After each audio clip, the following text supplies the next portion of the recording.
সর্বশেষ কথা হলো শবে কদর। শেষটা কি? শবে কদর। রমজান মাসের শেষ দশকের বেজর রাত্রিগুলো 21, 23, 25, 27, 29 এই 5টি রাত শবে কদরের সম্ভাবনাময়ী রাত। এক একটি রাত আল্লাহ যদি শবে কদর দান করে তো 1000 মাসের রাত্রির চাইতো উত্তম নেকি, রহমত, মাগফিরাত আল্লাহ দান করে। সুবহানাল্লাহ। এই জন্য যার আখিরাত দরকার, যার জাহান্নাম থেকে মুক্তি দরকার, তার উচিত রমজান মাসের এই শেষ দশকের বেজর 5টি রাত ইবাদত, আমল, দোয়া, নফল ইবাদত, কান্নাকাটির মধ্যে লিপ্ত থাকা, যেন আল্লাহ তাআলা আমাদের আপনাদের সকলের গুনাহ মাফ করে আল্লাহ যেন আমাকে জান্নাতি বানায় দেয়। এই শেষ কথা, এগুলোর বিস্তারিত ব্যাখ্যা ওলামায়ে কেরাম থেকে আরো জেনে নিবেন। তাহলে রমজান আমাদের সামনে 6টা জিনিস আমাদের সামনে। 1 রোজা, বলেন, তারাবি, ইফতার, সাহারি, এতেকাফ, এরপরে শবে কদর। আল্লাহ তাআলা আমাদেরকে তৌফিক দান করে।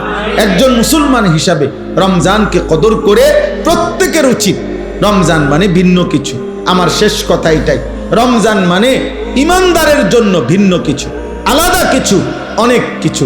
যুগ যুগ ধরে বুজুর্গানে দিন, আল্লাহর প্রিয় বান্দাগণ রমজান মাসে নিজেদের ইবাদত আমল অতিরিক্ত করতেন। আমার শায়েখ সেই 2013 সাল থেকে শায়েখের কাছ থেকে শেখা এই সবক আলহামদুলিল্লাহ আল্লামা মুফতি মুশতাকুন নবী কাসেমি হুজুর সব সময় বলে, মৌলানা রমজান মাস ভিন্ন কিছু।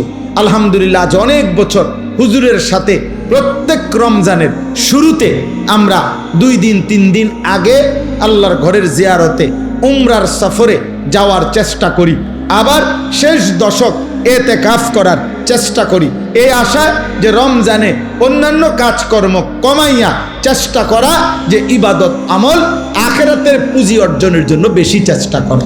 আলহামদুলিল্লাহ এই নিয়তে কালকে আমি, রবিবার দিন আমার ফ্লাইট, কালকে হলো শনিবার, রবিবার দিন দুপুর 3:50 ইনশাআল্লাহ আমার শায়েখ আল্লামা মুফতি মুশতাকুন নবী কাসেমি হজরতের সাথে আমরা প্রায় 101 জন মোট একসাথে এক কাফেলা উমরায় যাব ইনশাআল্লাহ। আমরাও আপনাদের জন্য দোয়া করব, আপনারাও আমার জন্য দোয়া করবেন। এই কালঘরা দারুস সুন্নাহ এই মাদ্রাসা সর্বপ্রথম যেই বছর ক্ষেতের মধ্যে মাহফিল হয়, আমি সেই বছর থেকে আসছি।